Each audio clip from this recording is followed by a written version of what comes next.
আসসালামু আলাইকুম। যে আর্জেন্টিনা পুরো বিশ্বকাপে এত ভালো খেলে ফাইনালে গেল, সেই আর্জেন্টিনা ফাইনালে স্পেনের বিপক্ষে এত বাজে পারফরমেন্স কেন করলো? মাঠে নামার আগ মুহূর্তে মেসি তার সতীর্থদের বারবার শান্ত হতে বলেছিলেন। খেলার আগে কি এমন হলো যা আর্জেন্টিনার খেলোয়াড়দের উত্তেজিত করতে পারে, যার কারণে মেসিকে বারবার শান্ত হও বলতে হয়? আর্জেন্টিনার সমর্থকদের মনে বারবার একটি প্রশ্ন উকি দিচ্ছে, কোনো অদৃশ্য শক্তি কি আর্জেন্টিনাকে বাজে পারফরমেন্স করতে বাধ্য করেছিল? এর পেছনে ফিফার কি কোনো সম্পৃক্ততা আছে, নাকি এমন পারফরমেন্সের পূর্বাভাস আগে থেকেই পাওয়া যাচ্ছিল, যেটা আমরা অনেকেই খেয়াল করিনি? দেখুন, ফিফার দায় আছে কি না বা কতটা দায় আছে সেটা তদন্তের বিষয়। এই তদন্ত আদৌ কি হবে বা হলেও কবে, সেটা এখনই বলা বেশ মুশকিল।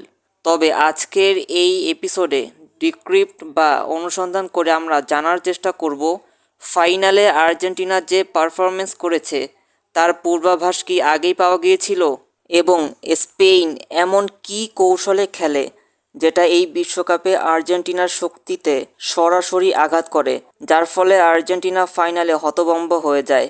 ভিডিওটি তাই শুরু থেকে শেষ পর্যন্ত খুবই গুরুত্বপূর্ণ হতে চলেছে। প্রথমেই আসা যাক 2026 বিশ্বকাপে আর্জেন্টিনার শক্তিমত্তা কোথায় ছিল। এজন্য ফাইনালের আগে 3টি ম্যাচের প্রথম 70 মিনিট বনাম শেষ 20 মিনিটে আর্জেন্টিনার পারফরমেন্স দেখব। মিশরের বিপক্ষে আর্জেন্টিনা প্রথম 70 মিনিটে গোল দিয়েছে 0টি, আর শেষ 20 মিনিটে গোল দিয়েছে 3টি। প্রথম 70 মিনিটে গোল হজম করেছে 2টি, শেষ 20 মিনিটে 0টি। প্রথম 70 মিনিটে শটস অন টার্গেট পেনাল্টি সহ 3টি, শেষ 20 মিনিটে 4টি। শটস অ্যাকুরেসি প্রথম 70 মিনিটে 30%, অন্যদিকে শেষ 20 মিনিটে 80%। সুইজারল্যান্ডের বিপক্ষে প্রথম 70 মিনিটে আর্জেন্টিনা গোল করেছে 1টি, শেষ 20 মিনিটে গোল করেছে 2টি। প্রথম 70 মিনিটে গোল হজম করেছে 1টি, আর শেষ 20 মিনিটে গোল হজম করেছে 0টি। শটস অন টার্গেট প্রথম 70 মিনিটে 2টি, শেষ 20 মিনিটে 5টি।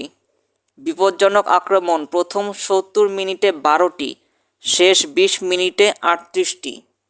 সেমিফাইনাল ম্যাচের প্রথম 70 মিনিট ইংল্যান্ড ম্যাচের পুরো নিয়ন্ত্রণ নিজেদের হাতে রেখেছিল এবং 1-0 ব্যবধানে এগিয়েছিল। শেষ 20 মিনিটে আর্জেন্টিনা অল আউট আক্রমণে গিয়ে ম্যাচ নিজেদের পকেটে পুরে নেয়। ইংল্যান্ডের বিপক্ষে প্রথম 70 মিনিটে আর্জেন্টিনা গোল দিয়েছে 0টি, শেষ 20 মিনিটে 2টি। গোল হজম করেছে প্রথম 70 মিনিটে 1টি, শেষ 20 মিনিটে 0টি। টোটাল শটস প্রথম 70 মিনিটে 3টি, শেষ 20 মিনিটে 9টি। ফাইনাল থার্ডে প্রবেশ প্রথম 70 মিনিটে 9 বার, শেষ 20 মিনিটে 27 বার। বল পজিশন প্রথম 70 মিনিটে 39%, শেষ 20 মিনিটে 61%। এই 3টি গুরুত্বপূর্ণ নকআউট ম্যাচ মিলিয়ে আর্জেন্টিনা ম্যাচের প্রথম 70 মিনিটে গোল করতে পেরেছে মাত্র 1টি, যার বিপরীতে অতিরিক্ত সময়সহ শেষ 20 মিনিটে গোল করেছে রেকর্ড 7টি। এই পরিসংখ্যানই প্রমাণ করে যে আর্জেন্টিনা কতটা লেট কামব্যাক বা দেরিতে ঘুরে দাঁড়ানোর দল ছিল। প্রত্যেকবারই প্রতিপক্ষ আর্জেন্টিনার বিপক্ষে প্রথম 70 মিনিটে এগিয়ে থাকায় শেষ 20 মিনিট ডিপ ডিফেন্সিভ ব্লকে চলে যায়। ফলে শেষ 20 মিনিট আর্জেন্টিনা প্রতিপক্ষের ফাইনাল থার্ডে অবাধ বিচরণের সুযোগ পেয়ে একের পর এক ক্রস করে গোল আদায় করে নিতে সক্ষম হয়। শেষ 20 মিনিটে প্রতিপক্ষের ডিপ ডিফেন্সিভ ব্লক কৌশলই আর্জেন্টিনাকে লেট কামব্যাক করতে সহায়তা করেছে। এটাই ছিল আর্জেন্টিনার মূল শক্তিমত্তা। এবার আসা যাক স্পেন কিভাবে আর্জেন্টিনার শক্তিতে আঘাত করে।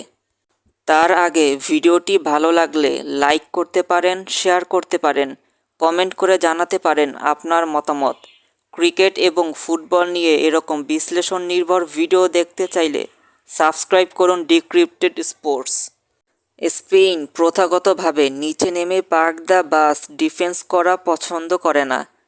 লিডকে ধরে রাখা বা ড্র করার উদ্দেশ্যে ডিপ ডিফেন্সিভ ব্লককে মূলত পার্ক দ্য বাস ডিফেন্স বলা হয়।